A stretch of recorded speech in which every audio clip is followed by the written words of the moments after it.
Diles, pero Listo, eso de que no es necesario. ¿Sí? Y si pones, bueno, ya no. Que no es necesario que escriban su número y nombre. Ya no lo han estado haciendo, ¿eh? Qué bueno. Si ya se enfocan más a las preguntas.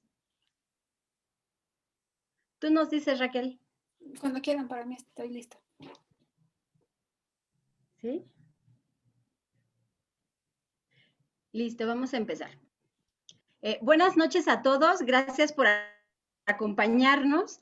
El día de hoy vamos a continuar con los temas del módulo de oculoplástica. En esta ocasión corresponde el tema de tumores malignos palpebrales a la doctora Raquel Sánchez Santiago, quien es la jefa de oncología ocular del canal siglo XXI. Posterior a su plática, vamos a tener una mesa redonda donde va a estar la doctora Tere del Ángel, quien es la jefa de órbita y oculoplástica del Hospital General de México, y asimismo la doctora Alejandra Juárez, quien es la jefa de órbita y oculoplástica del Instituto Nacional de Nutrición, Salvador Subirán. Adelante, Raquel. Muy buenas noches a todos. Gracias por su presencia y por el interés en esta plática.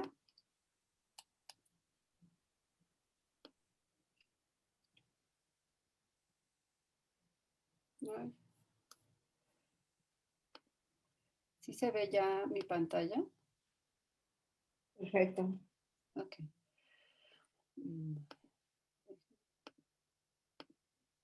Muy bien, entonces voy a hablar el día de hoy sobre tumores malignos de los párpados. Y bueno, se me asignó un número importante de temas, y estos temas son muy variados en muchos sentidos, pero comparten algunas características en otros. Entonces voy a intentar ser lo más didáctico posible. Hay muchas imágenes, muchas de ellas no me voy a detener a explicarlas todas, pues por obvio del tiempo, pero lo que quiero que se lleven en mente son todas esas imágenes que a veces trasladadas a un ambiente más chiquitito pudiera ser la clave para el diagnóstico de algunos pacientes. Empezaré por decirles que en general los tumores malignos de los párpados representan entre el 5 al 10% del cáncer de la piel. Su incidencia es muy variable dependiendo quién lo esté reportando. Por ejemplo, en Estados Unidos se considera que representan el 15.7 por casos de cada 100,000 habitantes al año, mientras que en Singapur representan 5 casos por 100,000 habitantes al año. Y como veremos, cada una de las variables histológicas también tendrán diferencias de presentación dependiendo del sitio donde se esté reportando. Pero con mucho el carcinoma vasocelular será el más frecuente en presentación y ocupa entre el 85 a 95% de todos los tumores. Eso quiere decir que si el día de hoy se quedan con una imagen clara de lo que el vasocelular puede representar para un paciente y sus manifestaciones clínicas, estaremos atendiendo al 95% de los pacientes con tumores de los párpados. El segundo lugar lo ocupa, dependiendo de quién esté reportando, el epidermoide o el carcinoma sebáceo. En los reportes anglosajones generalmente es el epidermoide, mientras que en los latinos y en los asiáticos es el sebáceo el que ocupa el lugar número 2. Entre el melanoma es más frecuente que el carcinoma de Merkel, pero aún así el porcentaje de presentación es realmente bajo. Es muy importante esta tabla que les pongo aquí en cuanto a qué tantos de estos tumores dan metástasis. Como ven, el único que está excluido en esta tabla es el carcinoma vasocelular, porque se considera mínima la posibilidad de que dé metástasis. Este estudio se hizo, estos estudios que ven aquí se hicieron para determinar qué tan oportuno es realizar biopsia de ganglio centinela en tumores palpebrales, ya que en tumores de otras localizaciones del cuerpo, como el pene, que fue en el primero en el que se usó biopsia de ganglio centinela, o en melanomas cutáneos de otras localizaciones, se considera que todos aquellos tumores que tengan un riesgo mayor al 20% de desarrollar metástasis ganglionares en algún momento de su desarrollo, de su historia natural, son susceptibles de ser tratados con biopsia ganglio centinela.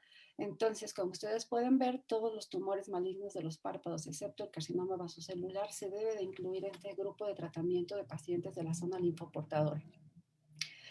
El desarrollo del cáncer es un evento multifactorial, pero en general en todos los tumores que vamos a ver el día de hoy, el principal agente causal es la luz ultravioleta asociada con factores genéticos, con inmunosupresión, y esta inmunosupresión nos referimos al solo hecho de envejecer. La gran mayoría de nuestros pacientes de estas enfermedades son pacientes de edad mayor que solo por la edad representan un riesgo de inmunosupresión. Como pueden ver, todos estos factores unidos nos van a llevar a cambios que conducen al desarrollo, ya sea de un carcinoma vasocelular en la gran mayoría de los casos, un carcinoma epidermoide o en las lesiones, haya lesiones predisponentes pigmentadas, conducirán finalmente al desarrollo de un melanoma. Pero todas estas alteraciones se van a producir en un suceso de 3 pasos. El paso número 1 será la mutación genética, generalmente asociado a la exposición a rayos ultravioleta. Esta mutación genética va a estar dada por muchísimos factores, pero los dos principales es la formación de productos carcinogénicos, especialmente el dímero de ciclobutanopirimidina y la pirimidina 6,4-pirimidona. La formación de estos productos va a conducir a alteraciones en el DNA que debería, es en el segundo paso, poder ser reparado. El ambiente microcelular, estos cambios también inducidos por algunos factores en el ambiente celular, va a hacer que no se pueda reparar el ADN.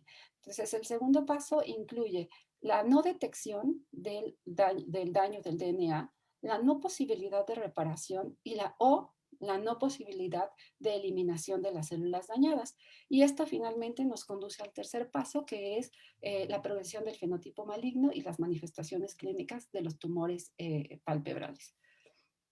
Estas mutaciones genéticas van a estar en muchos puntos, pero aquí les presento algunos de las cadenas asociadas, ya sea por su inhibición o por su desarrollo más potente, que conduce a la perpetuación del daño en el DNA. Y esto, Raquel, ¿sí? Perdóname, nos pide el auditorio que si pudieras hablar un poquito más fuerte. Sí, gracias. Me avisan, por favor. Entonces, el daño de las radiaciones ultravioletas B es lo que está asociado, o siempre se ha dicho que está asociado directamente con la mutación, mientras que los rayos UVA están más con un estrés oxidativo. Actualmente se sabe que también los rayos ultravioleta A producen daño genético, lo que pasa es que la cantidad y el acúmulo de la ultravioleta A es mucho más alta lo que se necesita para llevar finalmente al daño del DNA. Vamos a pasar a ver muchas imágenes de carcinoma vasocelular. Iniciaremos con vasocelular. Es, como ya habíamos comentado, el más frecuente en humanos. Se origina en las células, por muchos años se pensó que se originaba en la membrana basal y por eso se llamaba vasocelular, pero realmente se origina en el folículo piloso. Es mucho más frecuente en hombres, se asocia con una edad avanzada, aunque podemos ver casos desde etapas muy tempranas de la edad adulta. El sol se considera el principal factor y el 80% de los pacientes con tumores vasocelulares se van a localizar en la cabeza y el cuello, y de estos el 20% va a corresponder al área periocular. Aquí pueden ver dos lesiones en etapas diferentes, lesiones muy pequeñas que apenas empiezan con ese levantamiento de los bordes, o lesiones muy grandes que quiero que tengan esta imagen en mente, que no es un melanoma, sino que es una lesión que ha causado pigmentación. Es muy frecuente en nuestra raza la pigmentación de los vasos celulares. Es de lenta evolución, por lo tanto, el paciente generalmente hay que preguntarle, señor, ¿desde cuándo lo tiene? Y el paciente nos va a decir, pues desde hace 6 meses. Hace 6 meses tal vez el paciente notó que le empezaba a sangrar o que tenía más evidencia de la lesión, pero si vamos y preguntamos con un poquito mayor de detenimiento, dígame, desde que era un puntito súper chiquitito, ¿desde cuándo lo notó? Cuando casi nadie le hacía caso. Y entonces el paciente o el familiar va a decir, ah, bueno, es que yo tenía ahí como un puntito, un lunar, desde hace como 6 años y ha crecido muy poquito, pero desde hace 6 meses me sangra. Entonces ahí veremos la diferencia del tiempo al que le da el paciente de importancia, no es el tiempo real de que ha estado ahí la lesión. Este es un tumor que por características es localmente destructivo, pero nadie se va a morir de esto. Entonces los pacientes a veces se espantan horrible, uno les dice carcinoma vasocelular y piensan que ya es su declaración de muerte. Uno tiene que ser muy claro con ellos y decirle, señor, tranquilo, esta es una lesión que si bien puede destruir el párpado si no hacemos nada, esto es realmente de esto nadie se muere, usted va a estar bien, el tratamiento va a ser suficiente para que usted tenga una vida completamente placentera, porque a veces no solamente hay que pensar en el diagnóstico, sino también en la forma en la que el paciente va a responder a lo que nosotros le estemos dando de información.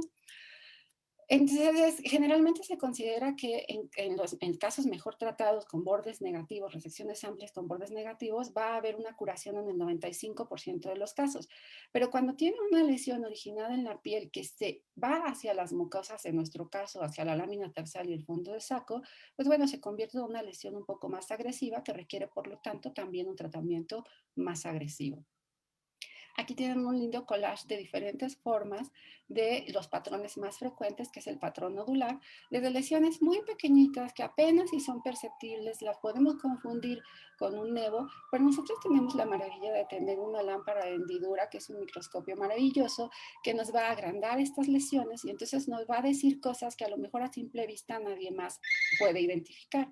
Y uno es que la lesión tiene bordes bien definidos, que están elevados, que tiene telangiectasias y algo muy característico es que ha perdido los cilios.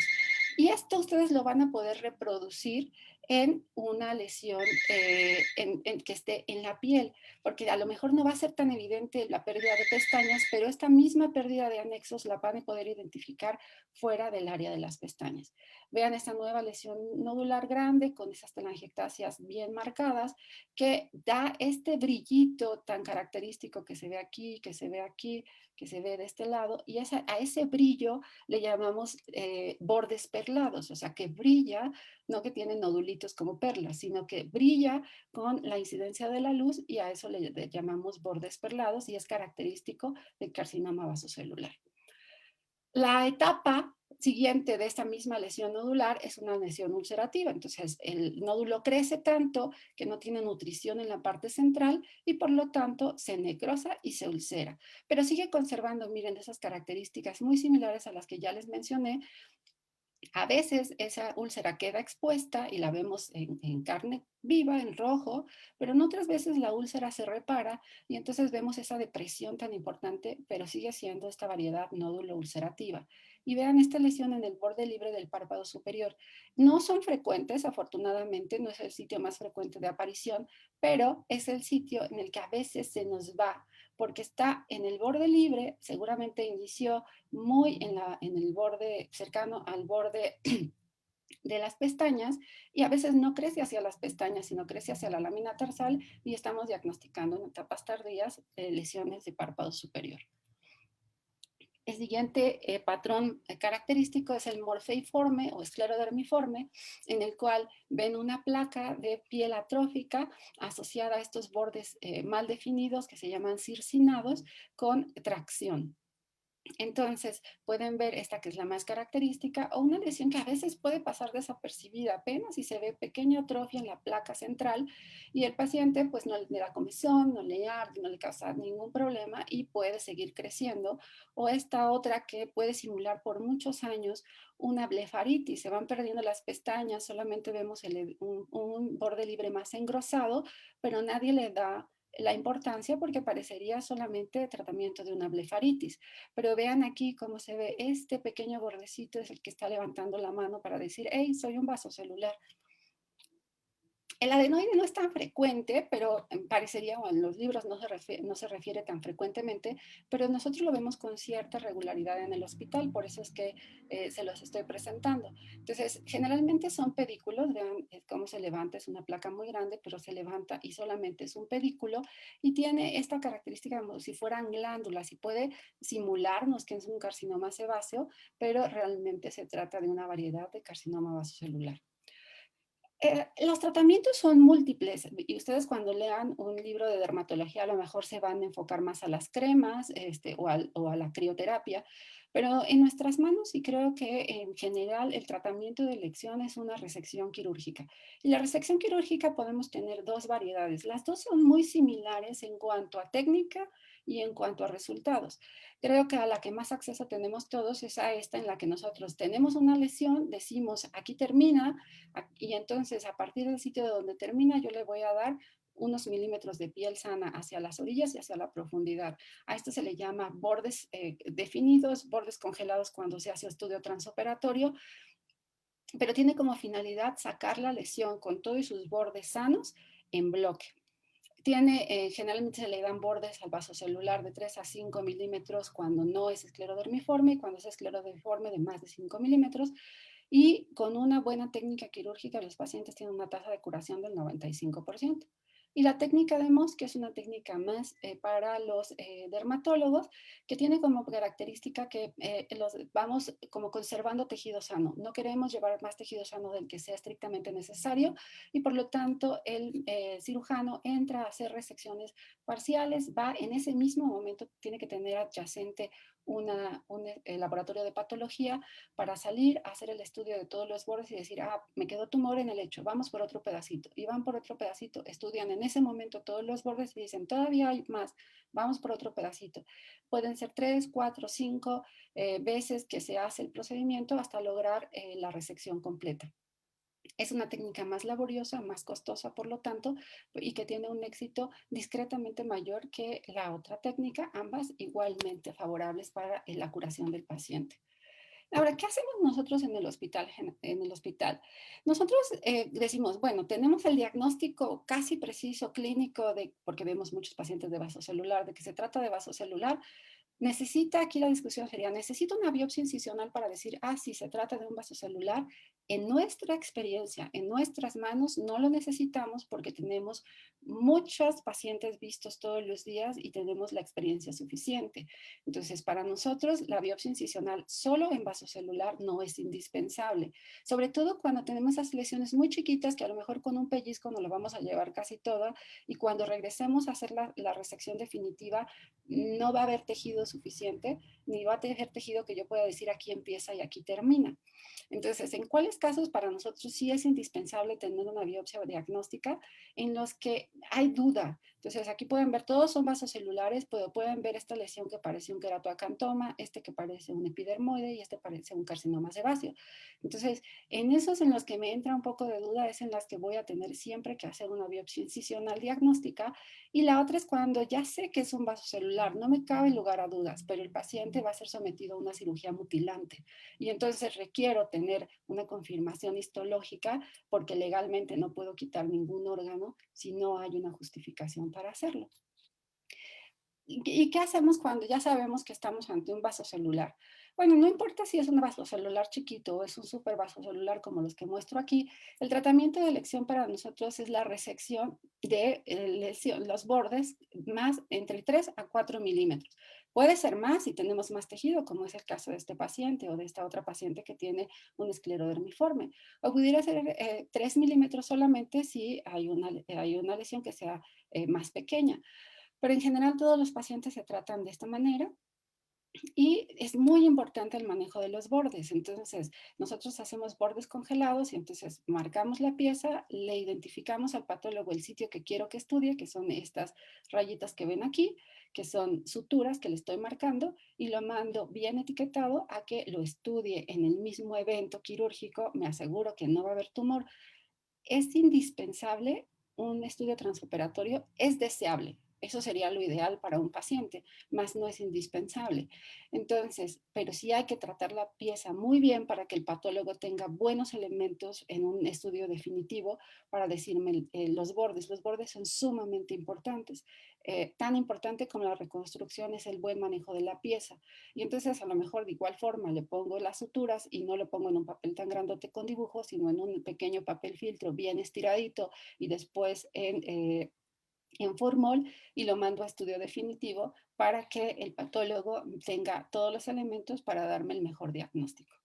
Hacemos lo mismo, ya sea una pieza chiquita como la anterior o una pieza grandota, siempre identificamos los sitios que nos interesan más, que el patólogo le dé, por supuesto que el patólogo va a estudiar todo, pero le va a dar cierto énfasis al sitio que yo estoy marcando como un sitio que me interesa, porque pudiera ser un sitio de recaída del paciente. Y entonces tienen aquí esta lesión. ¿Y cuando decimos bordes? Bueno, decimos bordes a donde termina la lesión.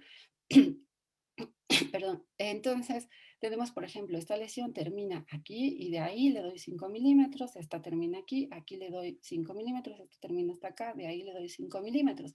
Entonces, son 5 milímetros de 365 grados y hacia la profundidad. Y para hacer la reconstrucción tengo que considerar puntos que son importantes para la reconstrucción, que es tener un buen lecho vascular. Aquí les pongo todo el periósteo que está en buenas condiciones para recibir un injerto, este músculo que está en buenas condiciones para un injerto, y esta grasa que no está en buen sitio donador, y entonces lo que voy a hacer es extender un poquito este músculo que me sobra para cubrir el espacio que ha quedado con defecto para la nutrición. Un injerto muy grande, pero con muy buenos resultados estéticos a largo plazo.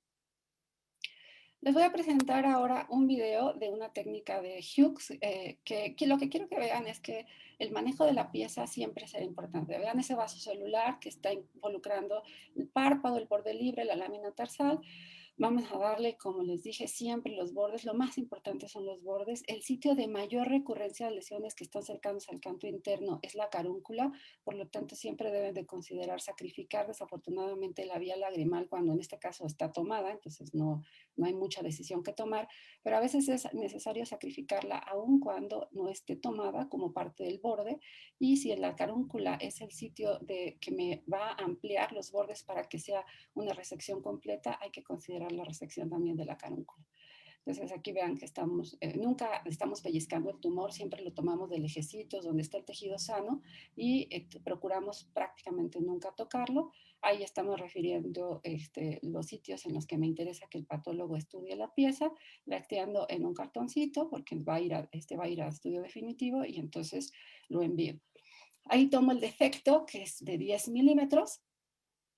Voy a poner una rienda, puede ponerse solamente un desmarre, y finalmente el párpado superior necesita una estabilidad de 4 milímetros del borde al tarso, entonces eso le doy ahí, más los 10 milímetros que voy a necesitar porque ya me di mi defecto. Y vamos a tomar un colgajo de la lámina posterior, que es a lo que le llamamos colgajo tarsoconjuntival o de Hughes. Hay diferentes técnicas para tomarla. Esta es una cirugía que nos gusta muchísimo a los oculoplásticos, sumamente versátil, nos da muchas satisfacciones. Y entonces lo liberamos del orbicular, perdón, del músculo de Müller y solamente dejamos la conjuntiva. Ahí lo estoy fijando el remanente de la carúncula, la base remanente de la carúncula y al fondo de saco conjuntival interno.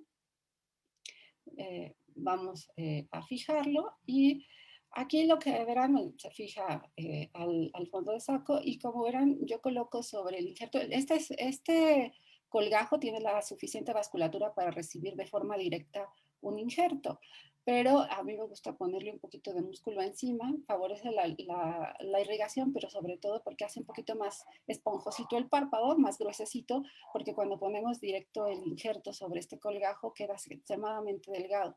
Aquí vamos a completar con una blefaroplastia nada más y ese mismo tejido que va a sobrar de piel lo vamos a colocar sobre el defecto que está dejando el colgajo.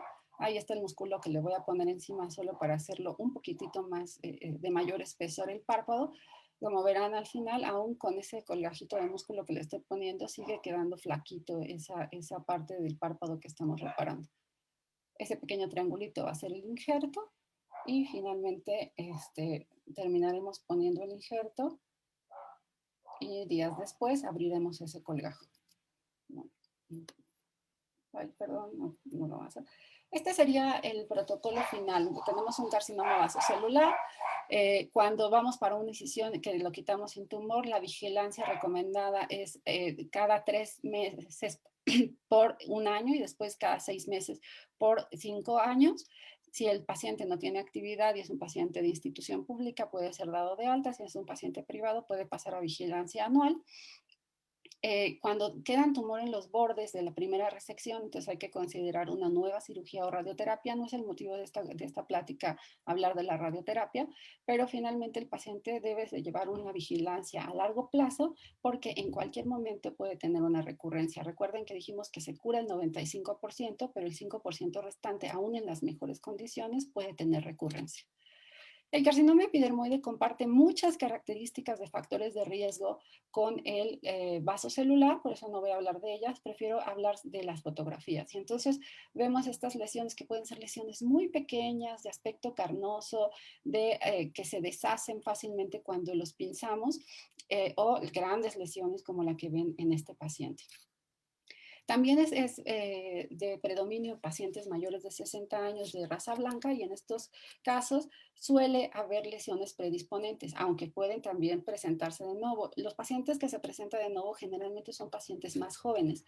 En los pacientes adultos mayores podemos ver estos cambios actínicos tan severos en la piel que están mezclados zonas atróficas con zonas pigmentadas, con zonas hiperqueratósicas y finalmente alguna de esas zonas hiperqueratósicas que se llaman queratosis actínicas puede conducir a el desarrollo de un carcinoma epidermoide, tan grande como este o tan pequeño como este otro que por debajo de la piel es donde está, de este cuerno cutáneo, perdón, es donde está la lesión en etapas iniciales de transformación.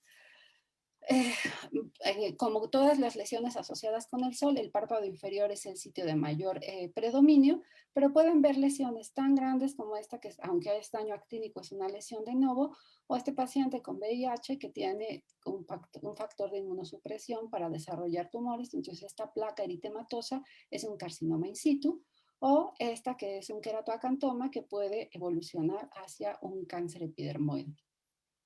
Como dije al principio, hay algunas lesiones que predisponen para lesiones y no solamente las queratosis actínicas. Este es un paciente que tiene una quemadura frontal en el cual después de muchos años de haber curado la quemadura presenta una lesión de rápido crecimiento que es un carcinoma epidermoide. Y ahora pueden ver estas lesiones tan grandes también de rápido crecimiento. A diferencia del carcinoma vasocelular, el carcinoma epidermoide tiene todas las variedades que puedan ustedes imaginar. Entonces hay lesiones de muy lento crecimiento como las asociadas a queratosis actínicas o lesiones de novo que tienen una velocidad de reproducción bastante importante. Entonces si el paciente llega con esta bola de este tamaño y me dice que empezó hace 6 meses, créanle, empezó hace 6 meses o tal vez hace 3 meses, porque hay lesiones que crecen de una manera potencial. ¿Qué hacemos con los pacientes no vasocelulares? Esto aplica para todos los demás tumores que vamos a ver. Pues bueno, lo primero es tener una sospecha diagnóstica, decir esto no me parece vasocelular, voy más por una lesión maligna no vasocelular y en estos casos nosotros siempre hacemos una biopsia incisional. ¿Por qué? Porque las biopsias incisionales nos van a decir qué estirpe es, nos van a decir en la misma estirpe las modalidades de maduración de las células, nos va a decir la profundidad a la que se encuentra y por lo tanto nos va a orientar a cuál es el tratamiento que debemos elegir para estos pacientes. Entonces, dependiendo de la estirpe histológica contra la que me estoy enfrentando, yo voy a decidir si me voy a conformar con 5 milímetros de margen o tendré que a veces considerar hasta una exenteración orbitaria. Si esta lesión es más profunda y cumple el patrón del 20% de posibilidades de metástasis al cuello, entonces probablemente yo le proponga al paciente una biopsia de ganglio centinela y también dependiendo de la estirpe histológica que me reporte la biopsia voy a solicitar los estudios de extensión.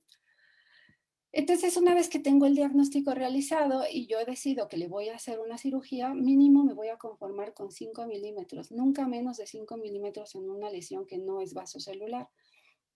Y cuando sea esto, voy a optar por una biopsia de ganglio centinela. Eso quiere decir, En ese momento el paciente no tiene ninguna evidencia de metástasis al cuello, pero voy a ir a buscar el ganglio, que es el primer relevo ganglionar, para saber si ese ganglio está enfermo. Si ese ganglio está enfermo, entonces el paciente en un segundo evento quirúrgico requerirá seguramente una disección radical de cuello.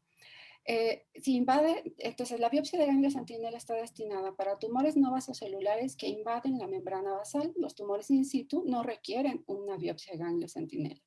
Lesiones que son entre 1 a 2 centímetros de diámetro, si son mayores, tampoco ya son susceptibles a biopsia de ganglio centinela. Y si tienen invasión orbitaria, aunque sean pequeños, tampoco van a ser susceptibles a biopsia de ganglio centinela. Voy a presentarles más adelante un videito, pero quiero que vean este hermoso vaso linfático pintado con azul patente, que nos lleva a un ganglio también pintado con azul patente, que es el ganglio centinela o primer relevo ganglionar en este caso. El carcinoma sebáceo, quiero igual que vean las fotos, este no se asocia tanto con el sol como lo es los otros tumores, esto es más bien con procesos inflamatorios crónicos, aunque no se sabe la causa exacta. Se sabe que es mucho más frecuente en los países asiáticos y en los países latinos se ha visto con mayor frecuencia. Y se origina en las glándulas de Meibomian, en las glándulas de Sayce o en las glándulas de la carúncula, y podrán ver manifestaciones tan variadas. Todas las manifestaciones que ustedes se puedan imaginar van a poderse presentar en un carcinoma sebáceo. Pueden ver una lesión pediculada colgando exclusivamente de su glándula que le dio origen, con lesiones como esta que está viendo aquí, o lesiones en las glándulas del pelo de la ceja, multilobuladas, o estas lesiones un poquito menos definidas. Placas hiperqueratóxicas asociadas también con producción grasa, estas clásicas producciones grasas o con ulceración en la porción tarsal, o más aún estas cosas que son extrañísimas y que seguramente todos lo hemos escuchado, pero nadie le viene a la mente cuando tenemos blefaritis monoculares. Entonces, blefaroconjuntivitis de larga evolución monocular, foco encendido para que se trate de un carcinoma sebáceo de diseminación palletoide. Tenemos factores de mal pronóstico, principalmente va a ser el tamaño y la diseminación palletoide, creo que sería lo que más hay que considerar. Y ustedes pueden ver este tarso completamente afectado, que además se extiende hacia la lámina anterior, este que ya vimos, que es un pedículo que cuelga exclusivamente de la glándula que le dio origen, o esta placa, que es más extensa, pero aún así sigue estando delimitada. Esta es una revisión que hicimos nosotros en el hospital, 40 casos, a diferencia de la literatura mundial fue más frecuente en hombres, edades de 71 años, y quiero que vean esto. ¿Cuánto tiempo tardó un médico en hacer el diagnóstico de estos pacientes? De que el paciente empezó con datos, a que alguien le dijo, usted tiene un carcinoma sebáceo, pudieron pasar entre 6 meses a 10 años. Por eso es que a nosotros nos llegan pacientes completamente diferentes a lo que se reporta en la literatura mundial. Y tan es así que el 20% de nuestros pacientes llega a nuestra institución ya con invasión orbitaria al momento del diagnóstico. Y vean todas las modalidades que pueden encontrar de carcinomas sebáceos de los párpados. En nuestros pacientes el 10% llega con metástasis al momento del diagnóstico, pero otro 25% se le suma en la evolución. Por eso es que para nosotros resulta muy importante hacer biopsia de ganglio centinela en pacientes que llegan con carcinomas sebáceos. Y la diseminación palletoide, esto ténganlo en mente siempre. Esas triquiasis que no tienen nada que parezca estarles dando origen, esas reacciones conjuntivales medio extrañas asociadas a blefaritis. Nosotros, esta es una tinción con azul patente en el cual podemos ver, perdón, este es con de toluidina, perdón, este es azul de toluidina. Entonces pueden ver que se pintan toda la placa displásica del tarso, de la conjuntiva, de los fondos de saco, pero esto no es un carcinoma epidermoide de conjuntiva, es un carcinoma sebáceo de la conjuntiva. Y podemos ver casos similares que quiero que les quede muy claro, espero que se vea bien este patrón multipapilar, pareciera como si fuera un papiloma plano, ¿no? O sea, se ven los deditos levantados, pero no hacen esa conformación papiliforme clásica. Pues bueno, cuando tengan esta conformación, prendan las antenas, pudiera estarse tratando de un carcinoma sebáceo de la conjuntiva. Y cuando es así, necesitamos biopsias por mapeo. Eso quiere decir que vamos a tomar biopsias preestablecidas con un patrón preestablecido para saber cómo está el estado de toda la superficie. Teóricamente, y en el mejor de los casos, deberíamos hacer estas biopsias por mapeo a todos los carcinomas sebáceos, porque todos los sebáceos tienen la posibilidad de tener diseminación pallotoide, pero la verdad es que es poco práctico. ¿En quién les diría yo que es indispensable? Pues en este no, por ejemplo. Vemos la placa súper bien delimitada y toda la conjuntiva tarsal que está a un lado se ve sana. Entonces, probablemente este no me llamaría la atención, pero este que veo toda infiltrada la conjuntiva, aún este que se ve mucho edema alrededor y más aún este que tiene ese patrón papiliforme del que les hablé previamente, ellos serían candidatos siempre a una biopsia múltiple de la superficie ocular.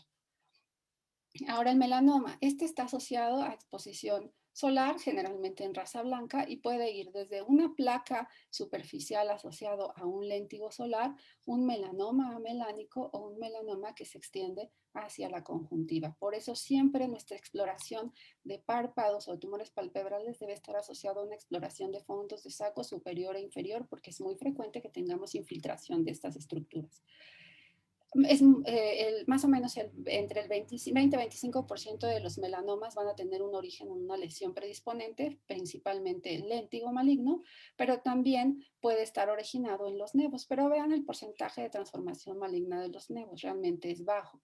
Generalmente los pacientes tienen una lesión lentiginosa previa y evoluciona a un melanoma o tienen un melanoma de novo. Y entonces podemos ver estas grandes lesiones lentiginosas extensas de la mitad de la cara o lesiones nodulares de novo que infiltran la conjuntiva. El patrón de crecimiento de los melanomas va a ser diferente entre cada paciente y la misma lesión melanótica puede tener crecimientos diferentes en momentos distintos de la vida del paciente.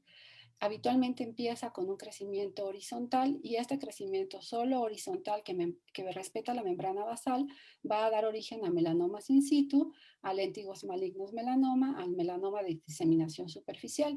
Pero cuando el crecimiento horizontal se transforma en crecimiento vertical y su patrón vertical es el que predomina, entonces tendremos melanomas nodulares, melanomas amelánicos profundos, melanomas displásicos y melanomas sacrales. Y bueno, esta es la clasificación clásica histológica del melanoma. Uno fue la de Clark y la otra es la de Breslow, que es la más moderna. Y aquí lo que quiero que vean es la importancia de la profundidad para determinar la sobrevida del paciente. Entonces, lesiones muy superficiales con Breslow chiquititos o con Clarks muy superficiales tienen porcentajes de sobrevida muy altos, mientras que la profundidad es lo que modifica de manera importante la sobrevida de los pacientes. Entonces, no sé por qué se pasa, pero no quiero, yo solamente les quiero decir, estas son tablas de TNM, clasificaciones que pudieran ser muy aburridas. Lo único que quiero es que la clasificación más reciente, que es el TNM 8, que empezó a funcionar en el 2018, tiene un poquito más como hace al Breslow más específico, ¿no? Dice punto 76, no, convirtámoslos en punto 80. Entonces, punto 80 de espesor es de bajo riesgo, y el resto lo pongamos entre 1 y 2 milímetros con o sin ulceración, y 2 a 4 milímetros con o sin ulceración o más de 4 milímetros de espesor, y eso es lo que nos va a dar los factores pronósticos. Y entonces tenemos clasificaciones, que es una clasificación, siempre es muy difícil en oncología, pero es indispensable. ¿Por qué? Porque dependiendo de la etapa clínica en la cual estemos considerando al paciente, será la manera como seleccionemos su tratamiento. Es por eso que necesitamos una biopsia antes de la cirugía, porque si yo no sé cómo voy a clasificar a ese paciente, ¿cómo le doy el tratamiento que es el adecuado para su etapa clínica? Y entonces, pues dependerá de eso qué voy a hacer al momento del diagnóstico. Entonces, el tratamiento viene en dos vertientes: el tratamiento de la lesión primaria y el tratamiento de la zona linfoportadora. En esta, que es una lesión superficial, pues lo único que me va a interesar es la resección quirúrgica de la lesión, pero cuando estoy decidiendo qué voy a ofrecerle al paciente y leo en todos los textos que me dice que los melanomas mínimo 5 milímetros in situ, pero casi todos les tengo que dar 2 centímetros de bordes, pues digo, Dios mío, 2 centímetros es todo el párpado, 2 centímetros a la periferia y 2 centímetros a la profundidad, entonces tendría que llevar a todos mis pacientes a exenteración orbitaria. Bueno, el TNM dice, cuidado, esta recomendación del 2 centímetros es en los casos en los que sea posible. Cuando no sea posible, entonces habrá que considerar cada localización de manera individual. Y entonces este grupo, que es el grupo colaborativo para el melanoma, dijo, pues no, nosotros no podemos hacer eso. La recomendación de este grupo es espesores de 2 milímetros mínimo, 5 milímetros de margen. Espesores de más de 2 milímetros, más de 5 milímetros de margen. Esto es algo que nosotros tenemos que informarle a los oncólogos quirúrgicos. El oncólogo quirúrgico siempre nos pide 2 centímetros como mínimo, pero hay estudios ya que demuestran que eso no le va a dar ningún beneficio al paciente. Ahora la zona linfoportadora, también necesito saber qué espesor tiene la lesión para decirles qué le voy a hacer al cuello. Si el espesor es menor de 2 milímetros, no le voy a hacer nada, solamente voy a tratar la lesión primaria. Pero si el espesor es mayor de 2 milímetros, entonces sí el paciente debe ser sometido ya sea a una biopsia de ganglio centinela o a una disección formal de cuello. Y entonces ahora les voy a presentar, este video es otro Hughes, que tal vez lo suspenda por cuestión de tiempo, pero lo que quiero que vean en este video es la toma de la biopsia de ganglio centinela. Es un video súper cortito, no está toda la técnica. Les voy a decir que nosotros antes tomamos al paciente una imagen de medicina nuclear con renio marcado con tecnesio, que nos dice dónde está el primer relevo ganglionar. Y después en la cirugía tenemos una sonda que detecta radioactividad y entonces lo que van a oír como ruido así de película de terror es el detector de radioactividad que suena así como si fuera una bruja espantando. Pues bueno, esa es la detección de radioactividad. A mayor sonido es mayor radioactividad y se hacen 5 mediciones que ahorita van a escuchar a mi amigo el doctor Gabriel Minauro explicando cómo es que son esas 5 mediciones que son necesarias para saber si el paciente tiene o no ese ganglio. No quiere decir que el ganglio tenga tumor, solo quiere decir que ese es el relevo ganglionar de esta zona que estamos tratando. Y bueno, este es un melanoma. Mateos. Eso es cierto. Tenemos que ver de que no se nos desperdigue por fuera de la piel. Aspiro, porque siempre la gotita que sale me mancha. En donde dé más el sonido. Ya te digo dónde. No debo dirigirlo hacia allá porque me capta eso. Pues tiene que ser contrario a donde está. No me voy a ir a donde está el ganglio, sino a donde está la proteictomía.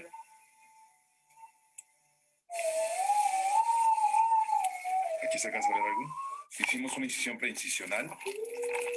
Ahora va una medición in situ. Dale, doctora. La primera fue 0, la segunda 32, la tercera. La tercera es 320, ok. Bisturí. Cuarta medición es ex vivo. 464, este ganglio centinela, este ganglio no centinela. Y la quinta es en el lecho. Dale, doctora. Tiene que ser menos del 10% de la medición del ganglio centinela, quiere decir que ya sí es. Y pues bueno, ahí lo que vamos a mostrarle, bueno, esta es una doble técnica, se hizo también con azul patente, por eso ven al paciente convertido en de sangre azul. Y la técnica finalmente es la misma, solamente hay que acostumbrarnos a tener tejidos no rojos, no rosas, sino tejidos azules para poder hacer exactamente la misma técnica. Por cuestiones de tiempo me la voy a saltar, ya ustedes vieron una técnica similar, solamente me interesaba el ganglio centinela. Y la propuesta de seguimiento depende de la etapa clínica, entonces es sumamente importante etapificar al paciente. Lo que quiero que vean es que no es una lesión del párpado, es un paciente con una enfermedad oncológica que necesita un tratamiento multidisciplinario para llevar a cabo un tratamiento y un seguimiento adecuado. Y entonces cuando estamos en una etapa 1A, es suficiente la exploración de la piel, de la conjuntiva y de los ganglios del cuello cada 3 a 12 meses por 5 años y después anual. Cuando estamos ante un paciente etapa 1B a etapa 4, o sea, ya con metástasis sistémicas, tenemos que individualizar, pero más o menos sería cada 3 a 6 meses por 2 años el estudio clínico y después cada 6 a 12 meses por 12 años y después anualmente. ¿Y qué estudios le vamos a pedir? Le vamos a pedir los que menos radiación ionizante le pueda dar al paciente, porque si le vamos a pedir un PET cada 4 meses o una tomografía de cuerpo completo cada 4 meses, pues le estamos sometiendo a una cantidad impresionante de radiación ionizante. Entonces vamos a pedirle una simple placa de tórax, pruebas de funcionamiento hepático con ultrasonido y una tomografía del sitio con sospecha solo en caso de sintomatología o evidencia de metástasis y ultrasonido de cuello también. Y finalmente es el carcinoma de células de Merkel. Este es un tumor maligno muy poco frecuente que se origina en las células de Merkel, que ahorita se las voy a mostrar, que tiene muy rápido crecimiento y da metástasis en etapas muy tempranas. Tiene muchos nombres, se ha conocido por muchos nombres: carcinoma neuroendocrino de la piel, de células pequeñas de la piel, de células trabeculares, anaplásico de la piel, apudoma de la piel o tumor de Toker. Actualmente se le da el nombre de células de Merkel, aunque es parte del grupo de tumores neuroendocrinos. Entonces, inicialmente no se sabía para qué servían las células de Merkel, se consideraban que eran mecanorreceptores cutáneos. Actualmente se sabe que es algo mucho más complejo, que es el sistema neuroendocrino de la piel, pero este es un tumor muy, muy poco frecuente.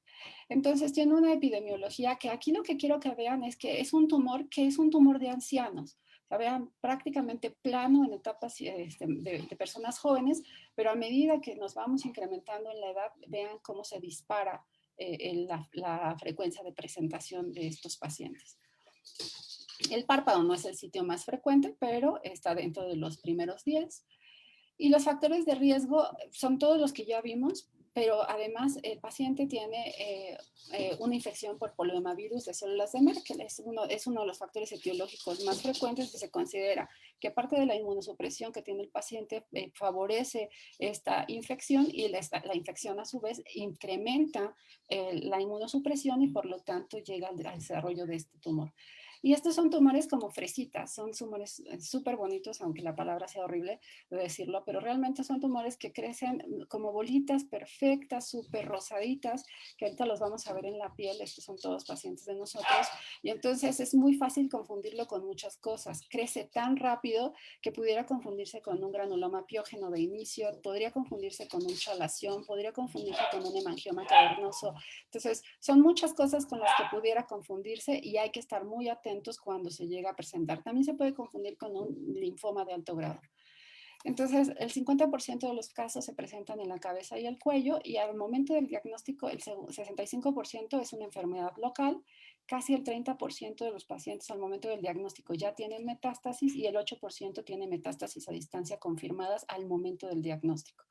La sospecha clínica pues es por este AEIOU, asintomáticos el 88%, con una rápida expansión o crecimiento en menos de 3 meses el 63%, supresión inmune en el 8%, mayores de 50 años como ya les mostré previamente la tabla, y en áreas expuestas a rayos ultravioleta.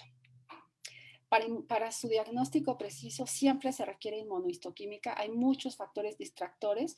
Como pueden ver, los diagnósticos diferenciales son múltiples, tanto para los clínicos como para los patólogos.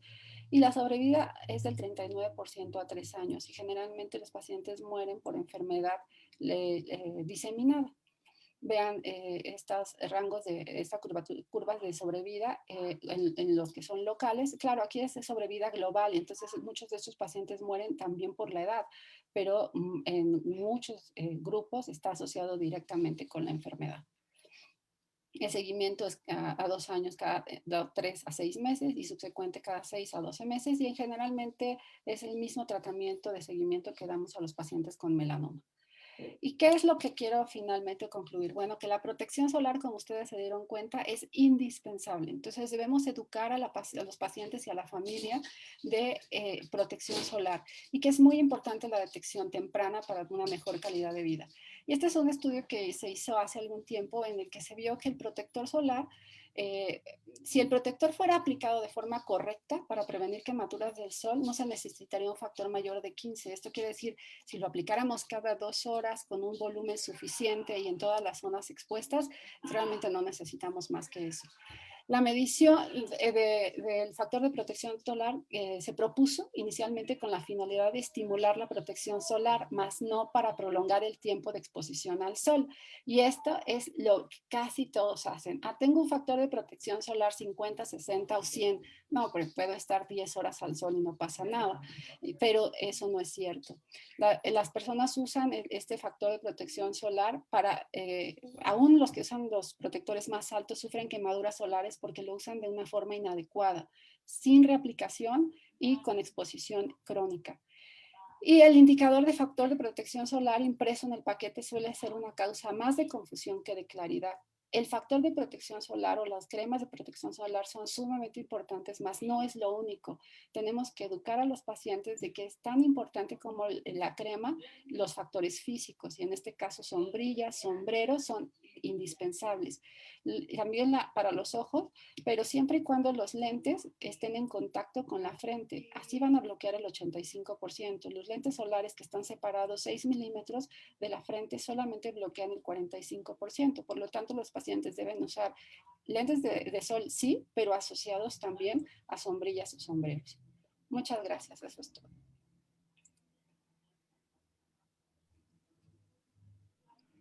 Hola. Sí, gracias Raquel, excelente presentación.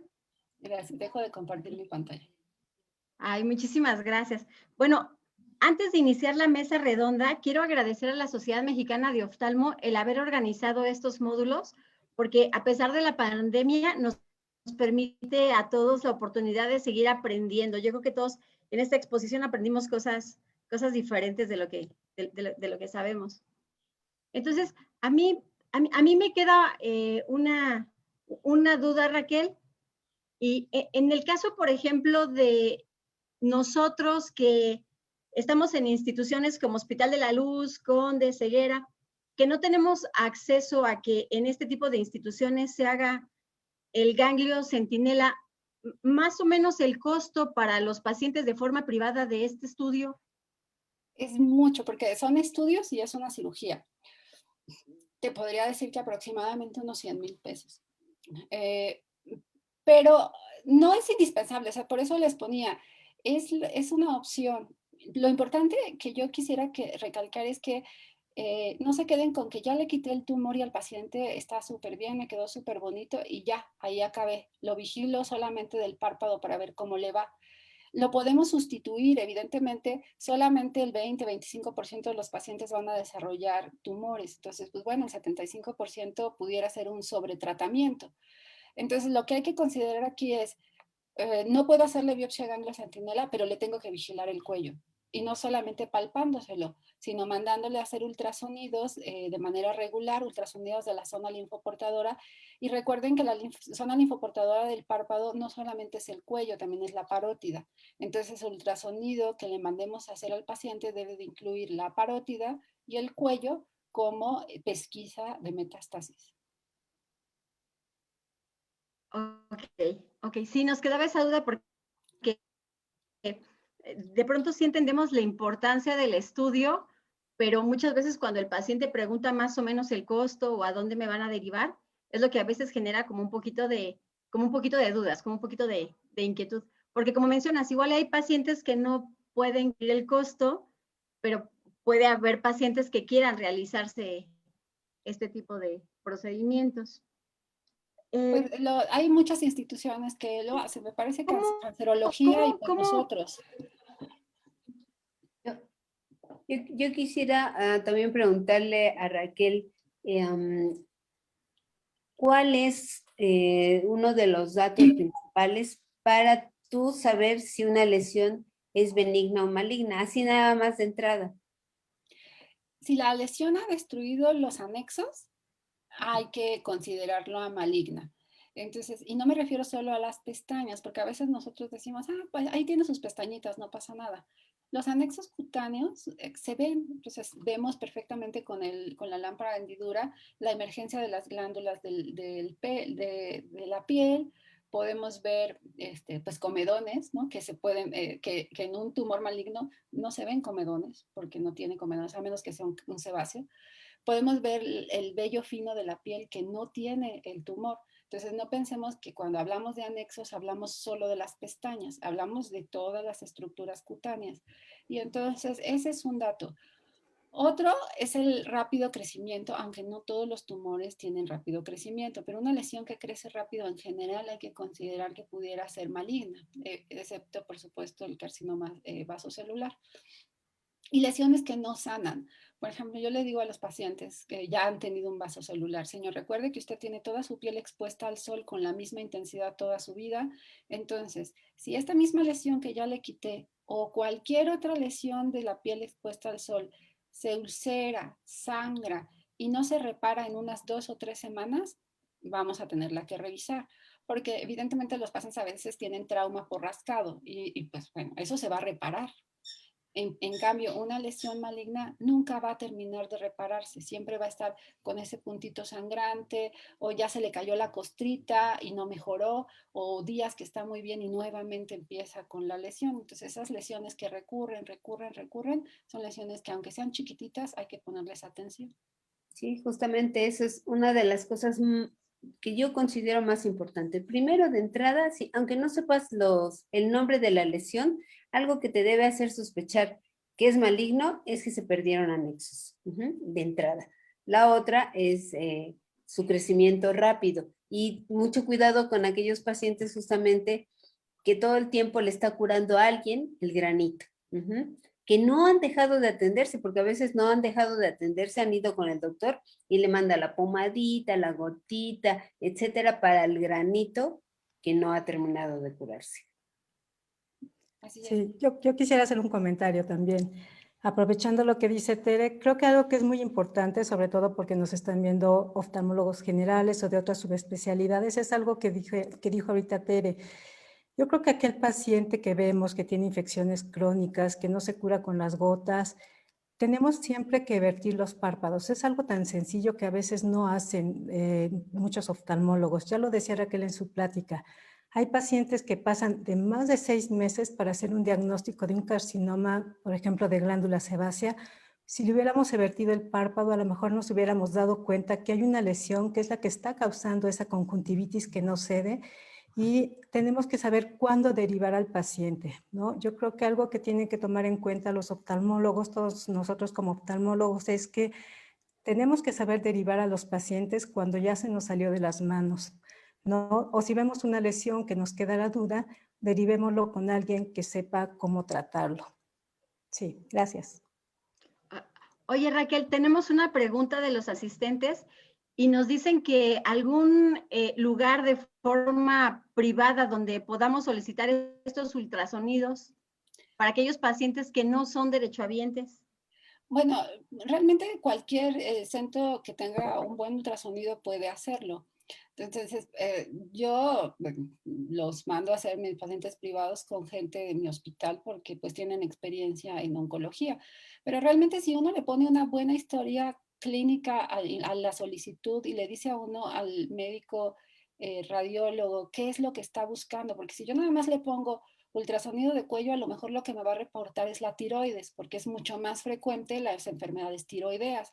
Pero si yo le pongo al paciente en mi nota que lo que estoy buscando es que tengo un paciente con un cáncer de piel que da posibilidades de metástasis en más del 20% y que necesito que estudie la parótida y los ganglios del cuello para descartar metástasis, entonces el radiólogo va a decir, ah, ok, no me está pidiendo para ver si está enferma la tiroides, me están pidiendo ganglios del cuello y la parótida y se va a estudiarlos. Entonces depende mucho de lo que nosotros pedimos en el estudio.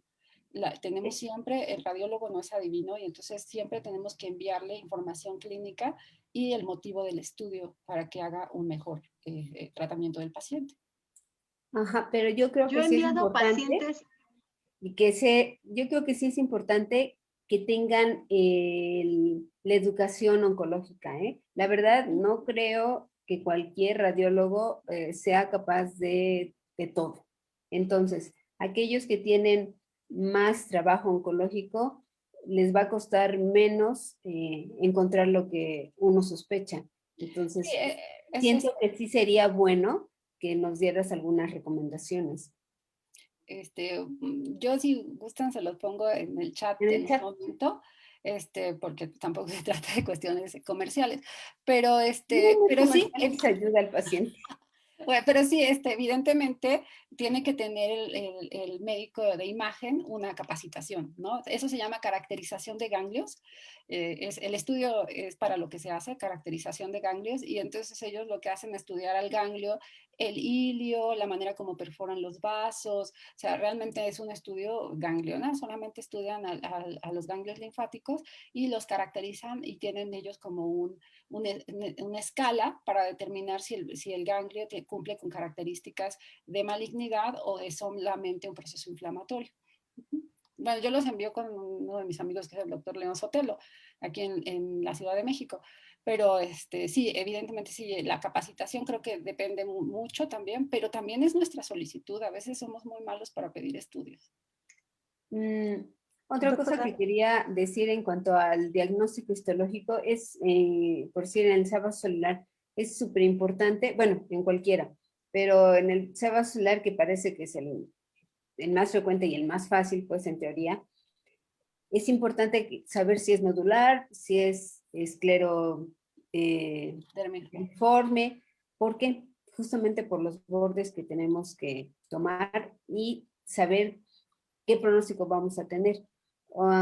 Y otra de las cosas que dijiste cuando queda tumor residual, y tú misma nos has hablado de la situación de cuando tenemos tumor en bordes de un celular, que podemos no hacer una cirugía ni dar radioterapia, sino esperar a que haya una recidiva.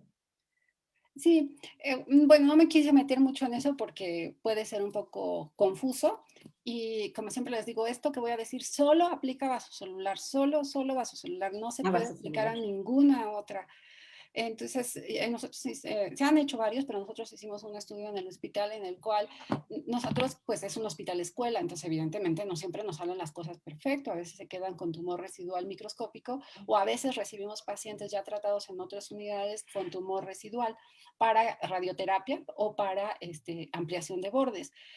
Radioterapia no los recibe directo a muchos hospitales ya, o muchos médicos ya ni siquiera me lo mandan a mí porque lo mandan directo a radioterapia. Radioterapia les dice, pues sí, pero lo tiene que valorar oftalmo primero.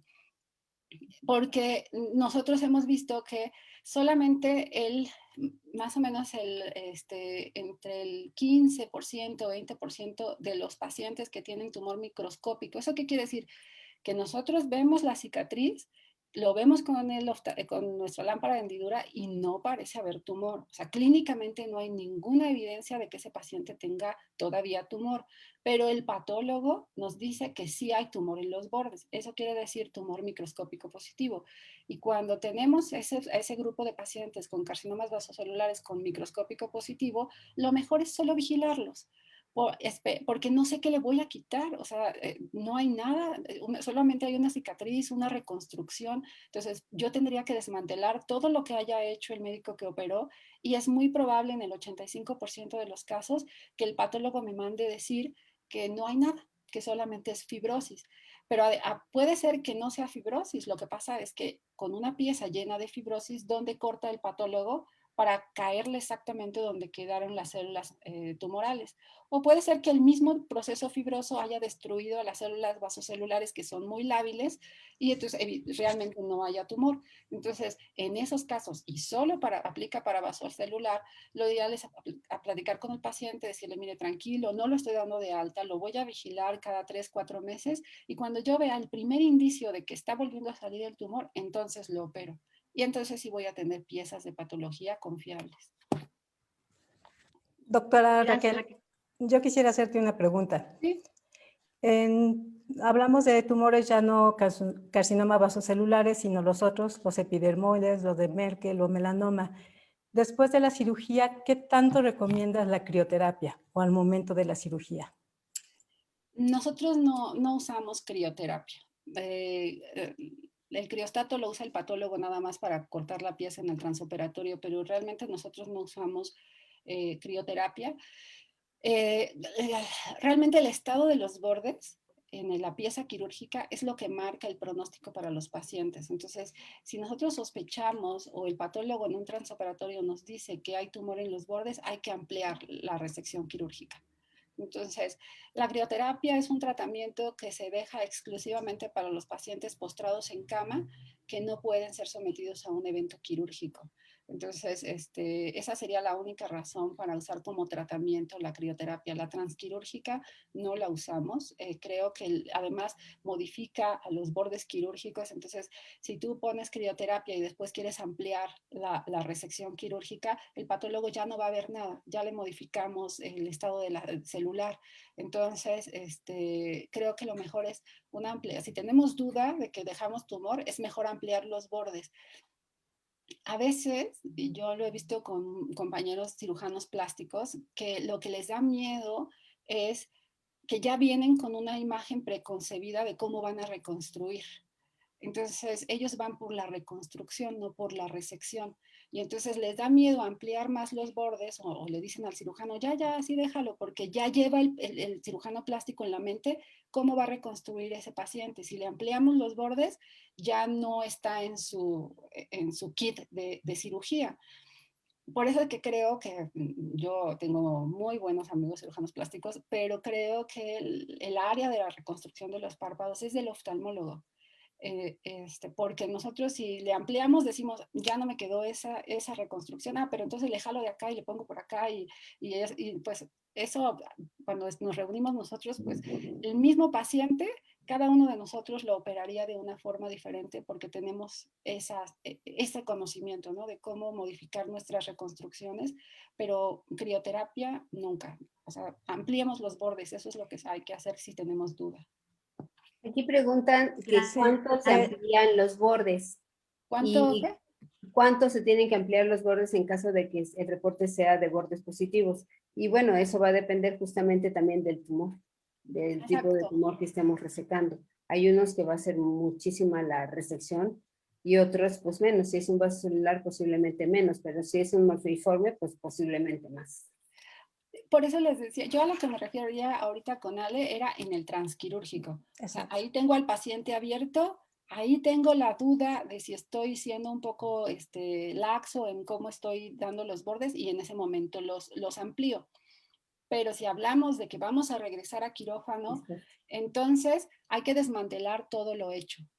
O sea, si el paciente trae una cicatriz desde el canto interno hasta la comisura labial porque hicieron un colgajo, pues entonces le pregunto al paciente si tiene una foto. Si no fui yo quien lo operó, le pregunto, oiga, ¿tiene una foto de dónde estaba el tumor?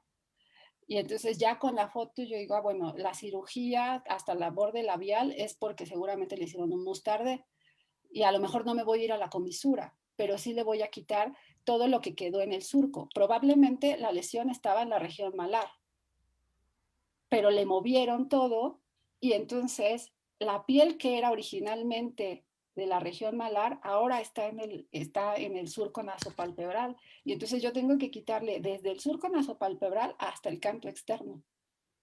Por eso es tan difícil hacer una cirugía después dejando bordes positivos. Por eso es mucho mejor en ese momento, si yo me estoy dando cuenta de que estoy dejando bordes, que los bordes, veo mi pieza y digo, ay, caray, se contrajo, sí, pero además se ve bien pegadito al tumor, o lo volteo, porque a veces el tumor residual está en el lecho, los bordes están súper amplios, muy bien, pero el tumor está en el lecho. Yo volteo la pieza, la toco y alcanzo a sentir el nodulito, necesito irme más para abajo.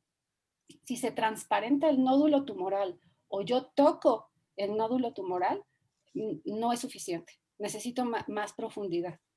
Entonces, ¿cuánto quitar de una reconstrucción? Pues es toda la reconstrucción, desafortunadamente, porque yo no sé cuál borde fue positivo o dónde estaba, si se movió el tejido en un colgajo, dónde estaba el tejido original que dicen que tiene positivo. Entonces se tiene que desmantelar todo lo realizado cuando vamos a un segundo tiempo quirúrgico por un borde positivo. ¿Y en qué casos tú prefieres mandarlo a radioterapia? Ya como para los bordes positivos, pues. Probablemente si el paciente lo operé yo y sé que lo que quedó fue en el lecho, a veces lo que se hace es que se deja una grapa, bueno, en hospitales donde hay grapas, por supuesto, metálicas, donde grapas quirúrgicas, por supuesto, se deja una grapa metálica en el sitio donde tenemos sospecha. A veces es en el lecho. Y entonces le dejamos una grapita donde yo creo que va a haber tumor residual o donde tengo la sospecha de que pudiera haber. Y entonces el radioterapeuta tiene un sitio donde dice, ah, bueno, ahí donde me dejaron la grapa, porque le toman una tomografía al paciente, ahí donde me dejaron la grapa, ahí es donde tengo que dar más radiación.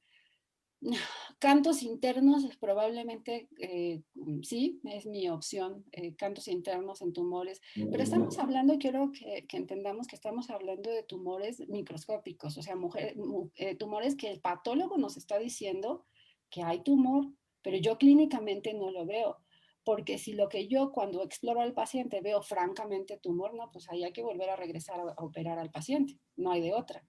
Pero si solamente es tumor microscópico, yo diría que en los en todos los demás, epidermoides, Merkel, a veces Merkel requiere radioterapia aún con tumores amplios, porque a veces los de Merkel son tan aberrantes, son tan grandes, que aunque el patólogo nos diga que están bordes negativos, la posibilidad de recurrencia es muy alta. Entonces, a veces aún con tumores negativos, bordes negativos, en Merkel se da radioterapia también al lecho quirúrgico. Entonces, Pero incluso si el Merkel es chiquito. Entonces, sí, Merkel es otra cosa completamente diferente. Entonces, sí tendríamos que individualizar cada paciente para decir, a este lo opero mejor, a este lo vigilo, a este le doy radioterapia, a este lo voy a seguir con tomografía, a este lo voy a seguir con resonancia magnética, porque a veces si lo que estamos sospechando es invasión orbitaria, muy cercana a los músculos, podría ser mejor una vigilancia con resonancia magnética. Entonces, sí, es muy individual en oncología qué paciente se somete a cada cosa. Doctora Tere, una pregunta. En el chat tenemos la duda de saber en qué momento se exenteran este tipo de pacientes que tienen un tumor palpebral maligno. ¿En qué momento es la exenteración o el vaciamiento orbitario? Cuando ya vemos que está invadiendo la órbita, cuando ya rebasó el septum orbitario, porque a veces podemos tener lesión que está antes del fondo de saco. Las que están en fondo de saco es indispensable que tengamos un estudio, por lo menos de tomografía, para ver si ya rebasó el septum orbitario. ¿Por qué? Porque si ya rebasó el septum orbitario, hablando, no sé, de vasocelular, carcinoma de células escamosas, ya llegó a la grasa. Y en la grasa es bien difícil decir qué partecita de la grasa está tomada y qué no. Entonces, si ya llegó a la grasa, la recomendación es hacer un vaciamiento orbitario. Porque si no, lo que va a suceder, porque hay gente que quiere ser muy conservadora, van a quitar un cachito de grasa, pero les va a recidivar, casi seguro. Y al rato otro cachito de grasa. ¿Y por qué lo digo? Porque pues nos ha tocado pacientes que le han hecho 3 cirugías y terminamos desenterándolos. Por supuesto que han venido de otro lado, ¿no? Porque quieren ser muy conservadores. A veces es un ojo único y entonces uno lo piensa mucho en qué es mejor o qué hacer en esos casos. Posiblemente ahí podría intentar ser uno más conservador, pero casi la regla es que en la grasa es más fácil que se extienda, es bien difícil tener un límite. No, claro, y de ahí la importancia de contar con la tomografía para saber hasta dónde la lesión está llegando a la órbita o si solamente, como nos mencionó Raquel, es palpebral la lesión. Entonces, sí, efectivamente, siempre ya están tomar en cuenta el septum orbitario como movimientos. referencia. Sí, si ya están limitados los movimientos, júrenlo que pues ya se metió mucho más. Entonces, hay que hacer un vaciamiento orbitario en esos casos. Sí, claro, exacto. Raquel, tenemos una pregunta donde nos dicen que en el caso de los carcinomas de glándulas sebáceos recurrentes, ¿qué tratamiento y qué seguimiento tú recomendarías? Bueno, carcinoma de glándula sebácea recurrente. Mira, el carcinoma de glándulas sebáceas tiene como esa característica, ser multirrecurrente. Entonces tenemos que plantear en dónde está la recurrencia. Si la recurrencia sigue siendo palpebral, sin involucro de la conjuntiva de fondo de saco, ni en la órbita, se puede intentar una reconstrucción nuevamente, o sea, resecar la lesión y reconstruir. Hay artículos recientes donde se ha dado, sobre todo en la India, ellos tienen pues una incidencia altísima de carcinoma sebáceo. Y entonces lo que han hecho para lesiones muy voluminosas o multirecurrentes es dar quimioterapia. Entonces, convencer a un oncólogo médico de que hay que dar quimioterapia a un sebáceo no está fácil, es decirles, porque ellos tienen el concepto que no responden. Pero esa es una opción. Y también se han visto que los carcinomas sebáceos tienen receptores parecidos a los que tienen los tumores de mama, receptores hormonales. Entonces, yo tengo una paciente ahora con la pandemia, es más anecdótico que otra cosa y quiero que quede muy claro, no es la recomendación. Ahora con la pandemia, una paciente que tenía con cáncer de mama y con cáncer de mama en etapa ya curada, ¿no? Y con un cáncer de sebáceo de los párpados, que me mandaron la foto y era impresionante. Tuvo a bien la oncóloga médica iniciarle capacitabine, que es tomado, y la lesión se redujo y bueno, ya nos permitió a nosotros, ahora que ya se animó la paciente a salir de su casa, a hacer una resección quirúrgica completa. Entonces, sí, tendríamos que individualizar el caso. Quiere decir que todos los pacientes le vamos a dar capacitabine porque esta paciente respondió bien. Pero hay lesiones en las que a veces es difícil tomar la decisión, es súper complicado. O sea, como oftalmólogo decir hasta aquí, o sea, esta paciente ha recurrido 3, 4 veces, ya tiene infiltrada la conjuntiva, yo no lo voy a curar de una lesión palletoide de toda la superficie ocular. En fin, pues ya hasta aquí le tengo que decir que se acabó, que lo que sigue es una exenteración orbitaria. Entonces, tenemos que individualizar el caso, pero creo que habría modalidades de tratamiento no quirúrgicos en las que hay que considerar. Se ha dicho, pero solo sirve para diseminación palletoide, no para lesiones nodulares ni profundas, que la mitomicina tópica puede ser una opción. Sí, pero solamente para esa diseminación superficial de la conjuntiva. No sirve para ninguna otra variedad de carcinoma sebáceo. Entonces, no es la opción, la mitomicina no es la opción. Si vamos a pensar en un tratamiento no quirúrgico, tendría que ser quimioterapia formal o en algunos casos bloqueadores hormonales como los que se usan en cáncer de mama. Tienes apagado tu micrófono, pero... Sí, perdón, perdón. Raquel, nos vuelven a preguntar que en el caso de que el tumor nos hayan reportado que el borde está positivo y que tomando en cuenta la extirpe de la que se trate, nos preguntan que específicamente tú, cada cuántos milímetros vas ampliando la zona que vas quitando. En el transquirúrgico, ¿se Ajá, refiere a que hicieron un transquirúrgico? sí. Si el patólogo me refiere que el borde está positivo, mínimo quito unos 2 milímetros más. Entonces Ok, quito perfecto. 2 milímetros más de borde y lo vuelvo a mandar a estudiar. No les comenté y le ofrezco una disculpa que transquirúrgico no se hace para melanoma. Entonces, el melanoma no es un tumor que sea susceptible a estudio transquirúrgico porque al estar las células tan pigmentadas es difícil determinar si lo que está viendo el patólogo son solamente melanocitos convencionales sin atipia o si son melanófagos o si son células tumorales.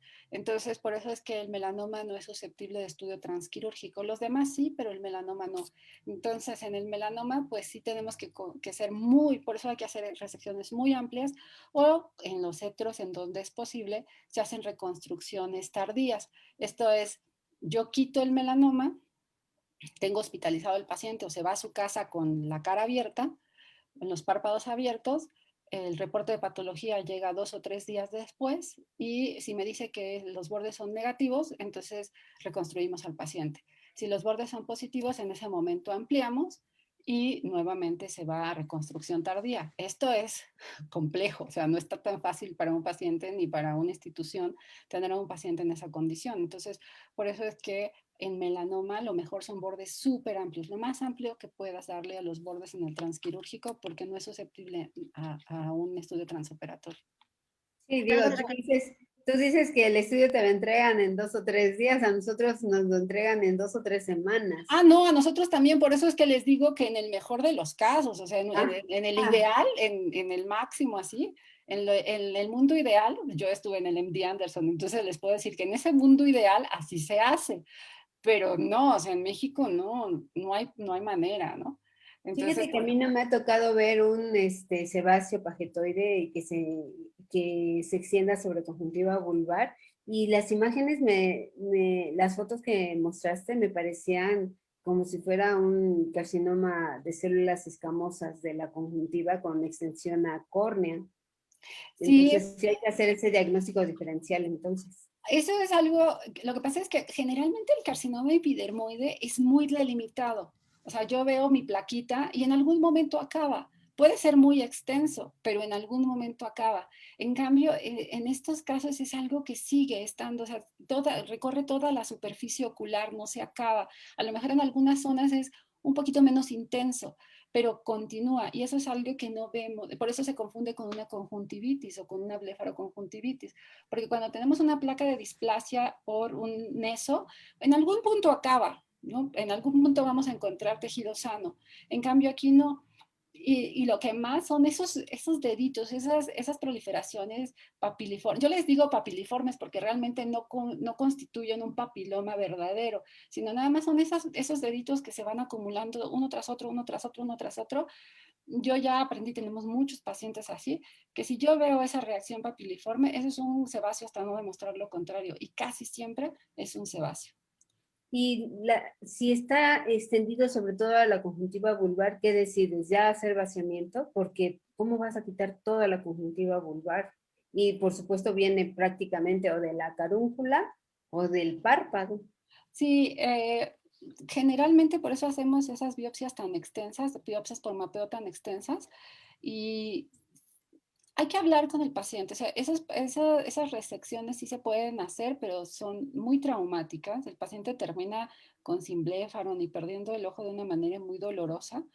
O usamos mitomicina de inicio, o sea, como previo a la cirugía, y vemos qué tanto responde el paciente. A veces hay zonas que responden muy bien, no responde todo por igual. Entonces usamos mitomicina 3 o 4 ciclos prequirúrgicos, vemos cómo respondió y las zonas de mejor respuesta las dejamos. Y las zonas de menor respuesta son las que hacemos la resección. Esto es algo ya de mucha especialidad, de alta especialidad, no es algo que yo les recomendaría hacer a todos los pacientes que tienen diseminación palletoide. Pero sí, eso es lo que hacemos, damos mitomicina y vemos cómo va respondiendo y solamente quitamos las lesiones que quedan residuales, evidentemente tumorales.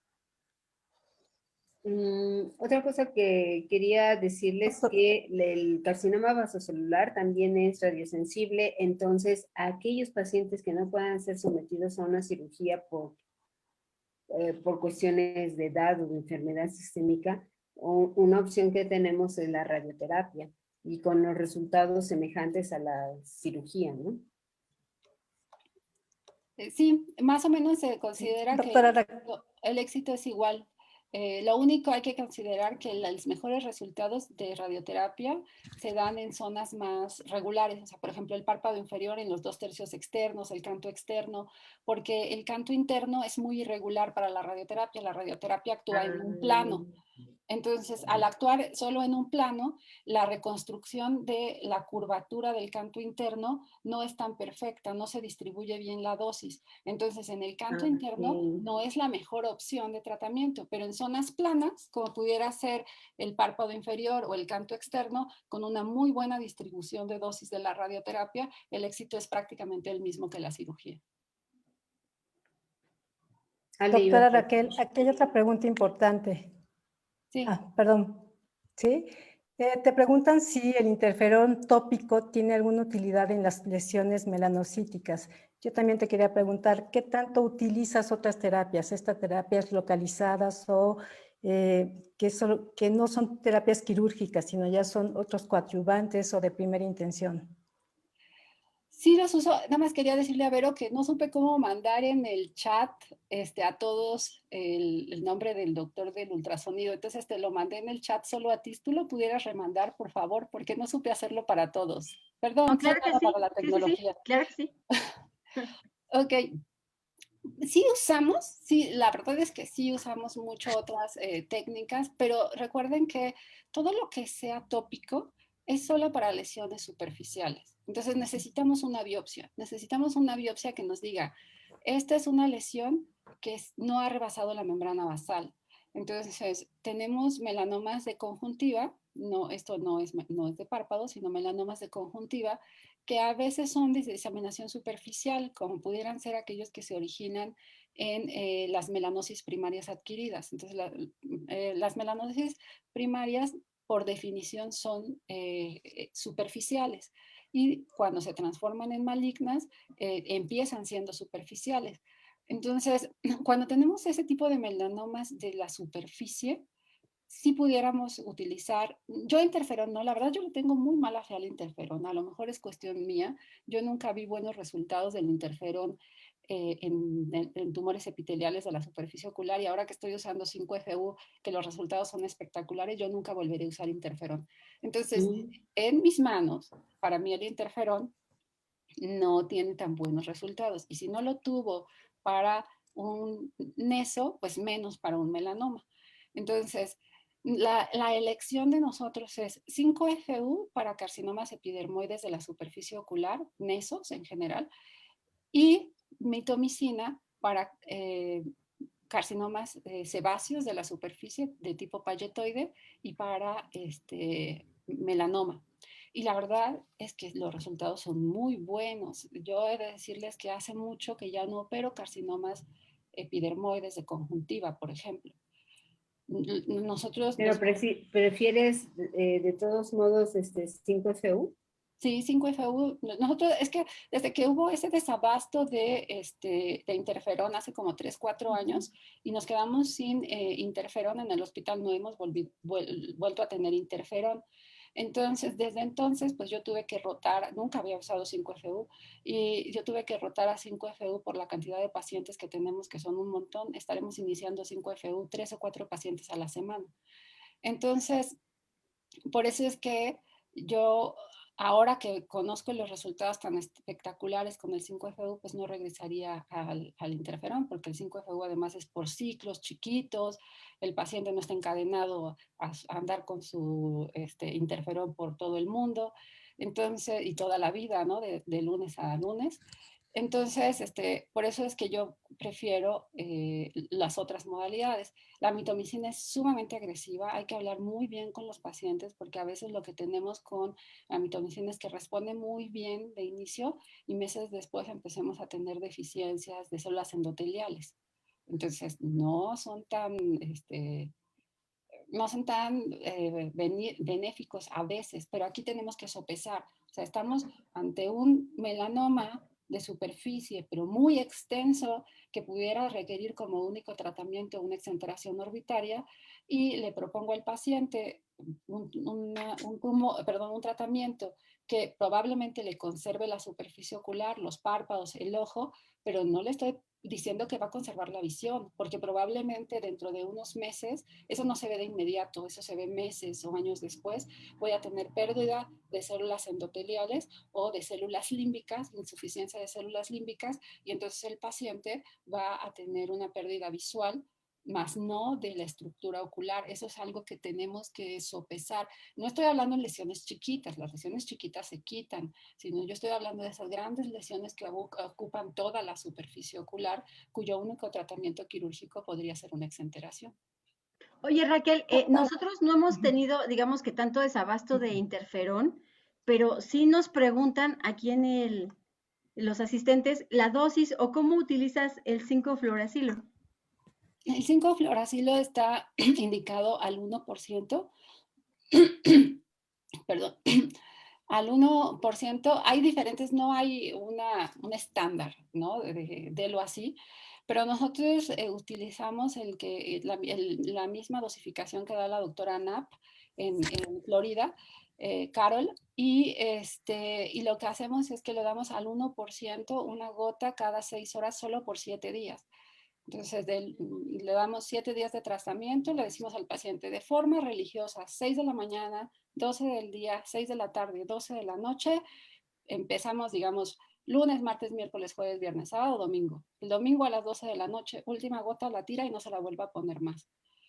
Lo vemos a las pasados 3 semanas, o sea, lo vemos a las 4 semanas al mes. Nosotros tomamos fotos de siempre, o sea, tomamos registro fotográfico cuando damos antes del tratamiento y en cada tratamiento, y entonces vamos comparando la respuesta.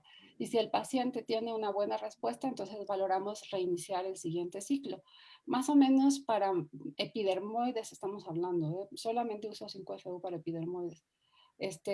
Le doy 2, 3 ciclos. Si bien, hay espectaculares, o sea, unos tumorzonones de toda la superficie que a la vez siguiente no tienen nada.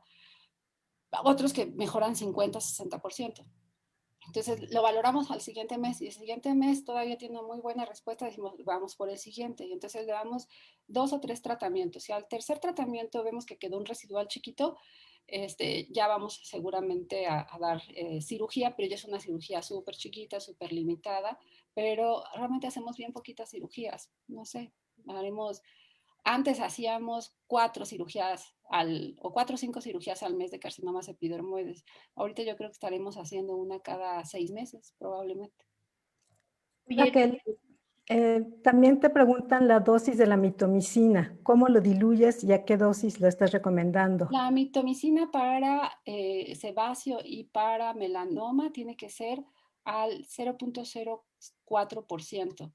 El frasquito viene al 0.05%. Entonces, el frasquito, el polvo leofilizado que viene para diluir en 10, en lugar de diluirlo en 10, lo diluimos en 12 y así ya queda al 0.04%.